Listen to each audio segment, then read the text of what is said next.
Picture this. You're sitting in a meeting, presenting a project that you have poured your absolute heart and soul into. Suddenly, someone across the table casually lobs a heavy piece of criticism right at you. Your stomach drops, right? Your face gets hot, your pulse starts racing. In that exact split second, a ticking emotional bomb has just been dropped right into your lap, and your brain instantly triggers a massive fight-or-flight response. You either want to yell back and defend yourself, or you just want to shrink into your chair and completely shut down. Well, today in this explainer, we are going to learn exactly how to disarm that bomb. We're looking at 5 highly effective ways to take criticism without shutting down. So, our core philosophy here is pretty simple, but it's a real game changer. Defensiveness is the villain. It acts exactly like a brick wall. The moment it goes up, it absolutely kills your ability to learn or adapt. But on the flip side, we have your ultimate superpower, and that's curiosity. Curiosity is what actually accelerates your growth and helps you navigate out of those super tense situations. Whenever criticism hits, you're essentially on a tipping scale between these two forces. And our goal today? We want to heavily weigh down that curiosity side. To do that, we've got a step-by-step toolkit for you. We'll cover the threat of defensiveness, the power of the pause, shifting ego to outcomes, getting clarity through reflection, mining for actionable gold, and wrap it all up with gratitude. Okay, let's dive right into step 1, the threat of defensiveness. Or as I like to think of it, diffusing the emotional bomb. Let's say you're a product manager named Alex. You've just orchestrated this massive, complex new feature rolled out for your app. You are exhausted, but you're really proud. And then a key stakeholder from sales walks right up to your desk and says, "This new update is a total mess. The clients are going to hate it." Boom! The bomb starts ticking. Look, before we can even try to fix the rollout, we have to acknowledge a totally fundamental truth about human psychology. Our very first instinct to criticism is purely emotional. It is completely illogical. Your brain actually perceives those words the exact same way our ancestors perceived a wild predator hiding in the brush. It's a literal threat to your survival, in this case, your professional survival, and your ego. This immediate emotional wave threatens to just completely derail our ability to listen, process, and learn. If Alex reacts right now, in this very second, it's going to be a total disaster. That brings us to our next concept, the power of the pause. Step 1, snip the first wire. So, how do we build a defense against that crazy emotional surge? Well, our first technique involves a magic number, and that number is 3. When criticism hits you, just count to 3 before you open your mouth. 1, 2, 3. Think of it kind of like this. Touching raw, harsh criticism is literally like accidentally touching a dangerously hot pan on the stove. Your immediate, jerky instinct is to just yank your hand back, right? Maybe yell out in pain. But counting to 3, that acts as a mental deep breath. It's like slipping on a thick, insulated oven mitt. Now, the pan is still hot, the criticism is still harsh, but you have this protective layer that lets you handle the heat safely without getting burned. Next up, shifting ego to outcomes. Step 2, asking yourself, what is the outcome they actually want?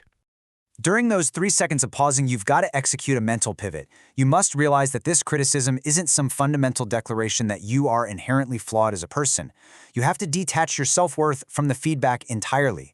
It's kind of like your GPS recalculating after you make a wrong turn. Think about it. When you miss your exit, the GPS doesn't yell at you. It doesn't attack your driving skills or tell you you're a terrible driver. It just neutrally recalibrates and focuses entirely on the ultimate destination. The stakeholder isn't attacking Alex, the product manager. They just want a successful app.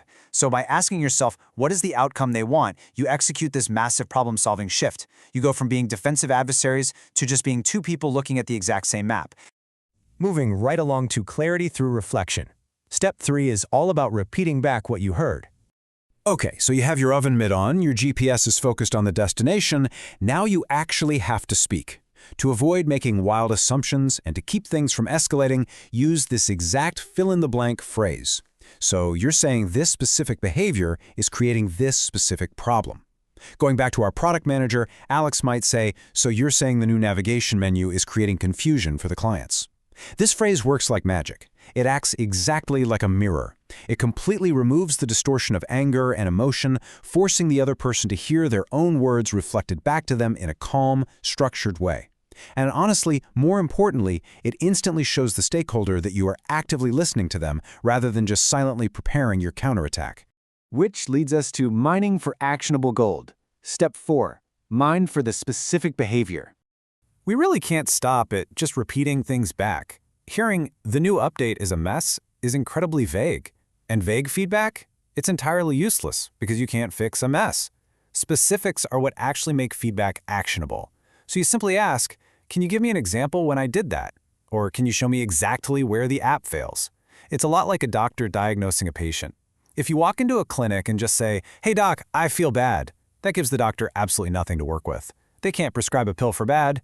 But if they ask for specifics and you say, actually it hurts right here on the side of my left knee, right when I bend it, boom, suddenly the doctor knows exactly how to fix the problem.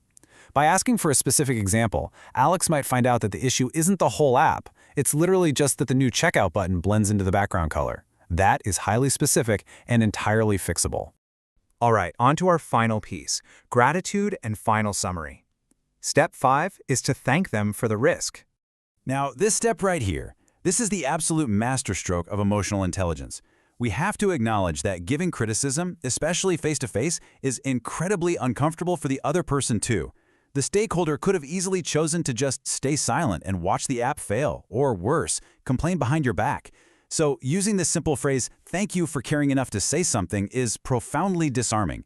Honestly, receiving harsh feedback feels a lot like someone handing you a really heavy, awkward, ugly gift that you absolutely did not ask for. It feels like a massive burden in the moment. But by looking them in the eye and expressing genuine gratitude, you gracefully accept the box. You completely diffuse the emotional bomb, and you prove to your colleagues that you are a true professional who is deeply open to growth. Let's bring this all together real quick.